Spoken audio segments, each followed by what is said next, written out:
All right, guys, we're back in here on the engine, and we just torqued the fuel pump eccentric bolt.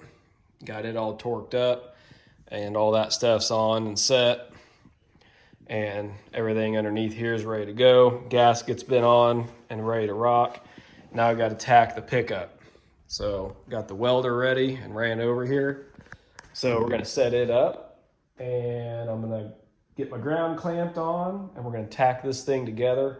That way we can move on to getting that oil pan set in there, as well as the timing/water pump cover. So might set you up here and take you along for the ride.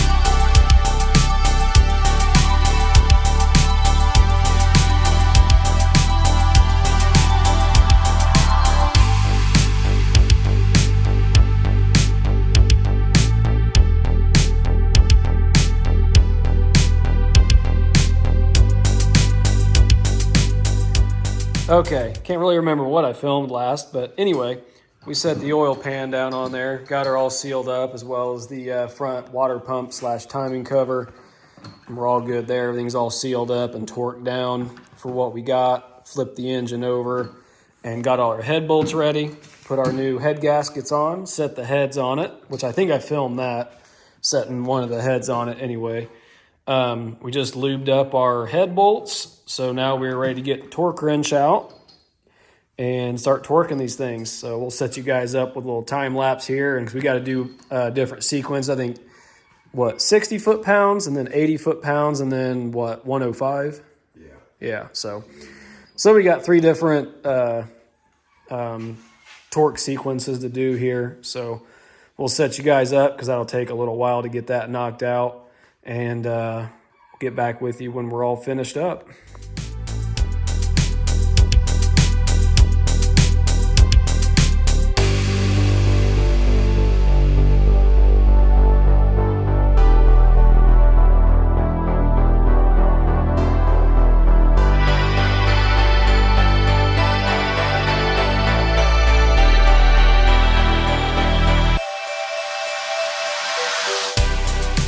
What's up, guys? Back here at the home garage and getting the 455 all loaded up. So basically we left off torquing the heads down, and Dad came back over, got all the guide plates and new studs torqued in. So they're all done. So now we're taking this back to his place so he can kind of finish cleaning up the engine, get it prepped for paint, as well as measure the push rod length. So we'll probably film a little bit on that too. Anyway, we're gonna load this thing up and get it back over to his place, as well as like the transmission, because like I mentioned the other videos, this car will be going down to the shop to get wired and then we'll be able to make our engine mounts and stuff like that. So that way it's all there at his place, which is only like a half mile from the shop. So that way everything's closer and easier to do. So anyway, we're gonna lift this thing up and get it in the truck.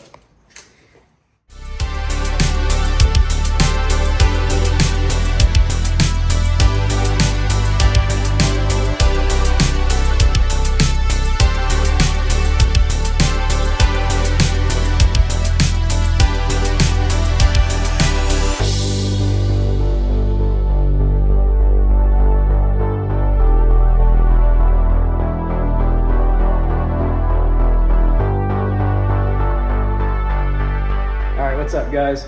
We're back at the home garage, and I hope you enjoyed getting to see a little bit of the engine update, as well as it all assembled. And obviously we'll keep up on that when we get the thing painted and start making engine mounts and such, which is coming up soon. So that'll be nice to get some progress back on the 55. Anyway, but for the last part of this video, now that we got all the engine stuff moved, as you can see, got our wall space all back. So now we got everything over in the trailer that'll be ready to go on the car when we start mocking stuff up and whatnot. And then Dad's got the engine there so he can be doing some final prep on it so it can get ready for paint. And then as for me, I do have to do the valley cover for the engine. Just got to spot weld it back together, fix a couple spots, so that's ready to go. Other than that, I'm kind of getting everything cleaned up and organized for getting to work on these Beetles. So what we're gonna do today, as you can tell, I've gotten a bunch of other stuff organized, got the bus cleaned out, got a bunch of stuff cleaned up over here that I had piled up. And then, like I said, got the engine stuff gone. So now we got our workspace back. So basically what we're gonna do is get this garage all cleaned up and get everything positioned to where I can actually work on it. So just gonna set you guys up and we'll see a little bit of garage organization, which is always a relief for me, makes me feel better. Hasn't been a mess, but it's just a mess right now since we got, moved all this stuff and got cars all moved in and everything. So just need some sweeping, cleaning, and get these cars positioned so we can be ready to go. So anyway, yeah, I'll set you guys up and we'll get to it.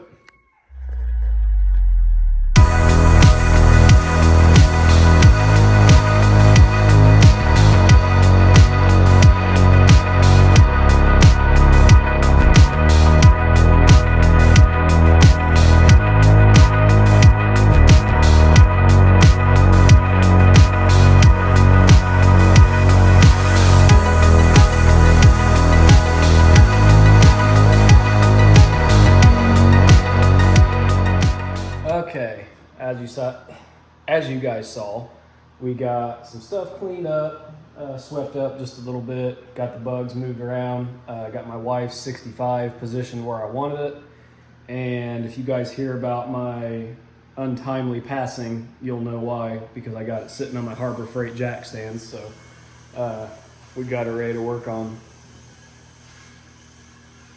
And the reason I'm not pulling the front wheels off yet is because I want to pull this engine out. And if you've ever done Volkswagens, that'll lift, you kind of want the front end down, back end up. That way when you worm it out, you got room to get the engine out from underneath the car. I've done it this way with the front on jack stands, and I've had to jack the car up, and it's a little bit sketchy. So I'm gonna leave those there so I can pop the front back down on the wheels and tires when I'm ready, and jack the back up a little bit and pull that engine out.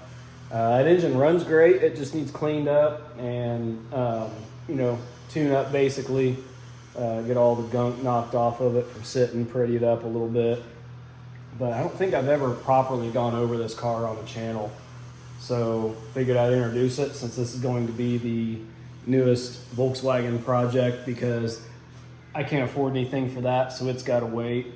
This thing's pretty good, minus I think an axle boot's leaking, and I got a couple wires I got to rerun because when I got this car, this thing was a wiring nightmare. So I went through and had to redo stuff, and a couple of the things that I didn't redo have come back to haunt me. So that's really all that needs. So anyway, let's get on. I'll go over this car real quick. So it's a 65 Bahama Blue.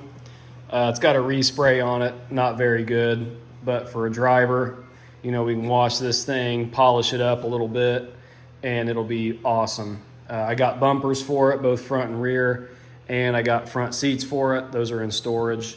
I got all the stainless for it as well. Bought this off one of my best friends down in South Carolina. He got that's actually where I bought my bus from as well, from the same dude. And we got those just because things are a lot more solid down south. This car is not perfect by any means, but it's pretty decent. Someone's done a couple little patch jobs on it, but for a driver, it's awesome. But anyway, can't remember if this thing opens or not. There we go. So as you can tell, real solid up in here, just needs cleaned up. The spare tire apron is pretty solid as well. That's the only rust right there, those little pinholes down there that you can kind of see light through. And the tank is really clean as well, because I've actually ran this car off the tank. So it's got a fuel line leaking, but other than that. And then we'll, as you can tell, someone did a little patchwork across the top of this heater channel right here. So it looks like it wasn't that bad, because if you look, the floor is in good shape. And someone did a little patchwork up here. So the windshield was definitely leaking at one point. You can see a little bit of crust right through there on the inner. The outer is fine. But anyway, the original floor and channel over here is really nice. So got the original upholstery on the back seat, which this was Bahama blue only.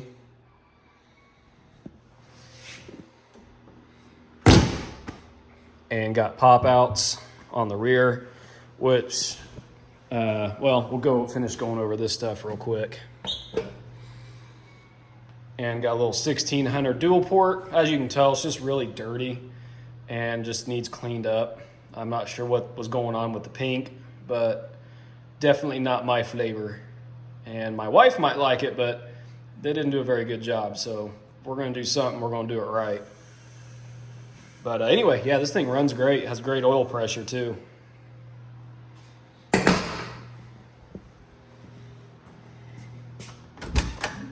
And you can see some of the runs. Luckily that's under the trim, but you know, someone didn't do a very good job.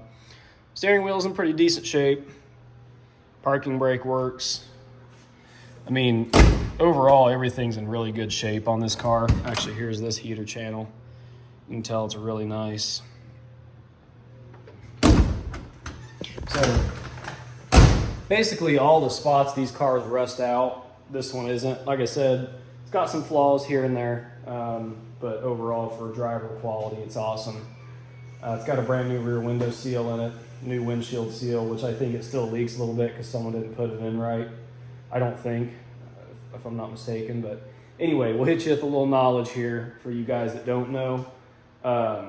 The difference between these two cars here. I've changed a couple things on my black car just because it was never original anyway, but it's a 64.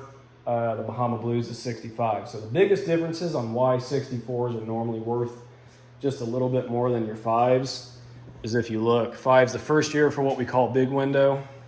Here's your body line. See the little space? And this has the big space. So this rear window was 58 to 64, and 65 was first year for the big, and that even went for your side windows as well. The pop outs are riveted in on 64 and earlier, which is the early style, and then your bigger window has it through the glass. So that's a good way for you guys to tell them apart. The windows are just overall bigger, as well as your windshield. It's all, the front windshield is also bigger. Starting this year. But another good thing about 65s is they're the last year for your Kingpin link pin front end, which I prefer it. I like the early stuff. I love the Kingpin link pin front suspension. 66, they went to ball joint, and I'm not a big ball joint guy, mainly because I don't normally keep them stock height. Normally they're like this right here.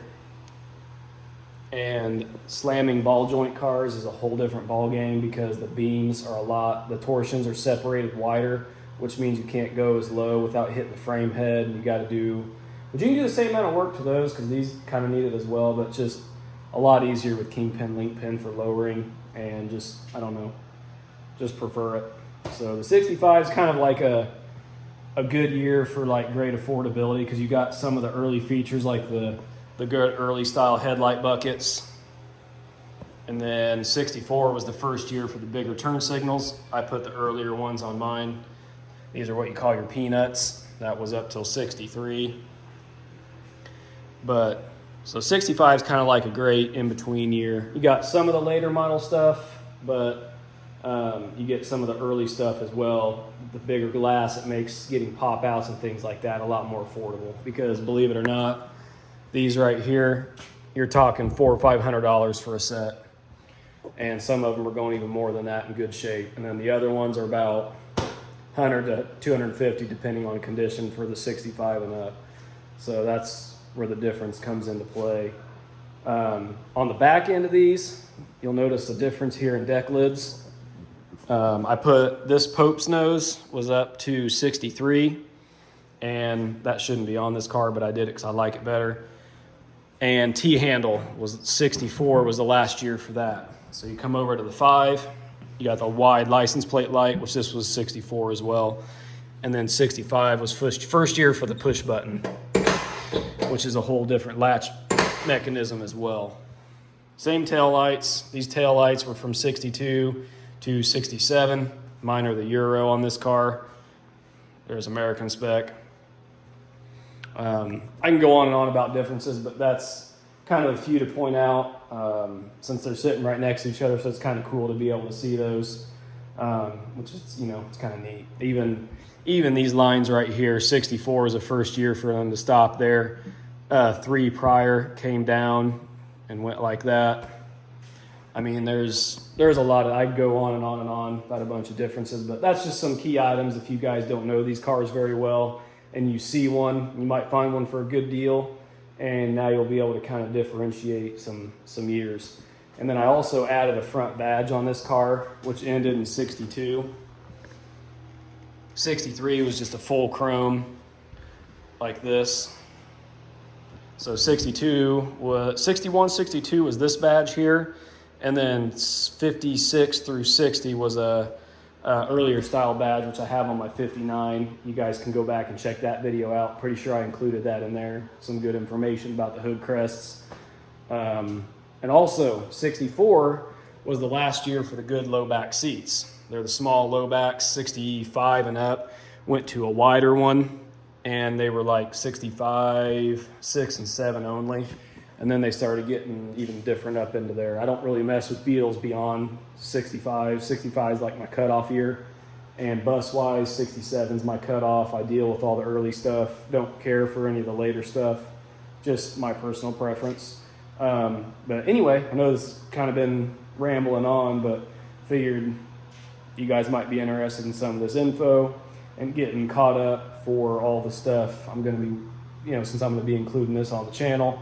That way we kind of got a first starter video to get you guys caught up and see what the heck we're working on, why we're doing it, and some of the cool year differences and why us VW guys think the way we think. So anyway, like I got all the parts that are off this, like the horn grills, bumpers, seats. I don't have any of the door cards, unfortunately, but we'll get all that stuff as time goes. We really just want to make this thing run and drive down the road this year. So that's the goal.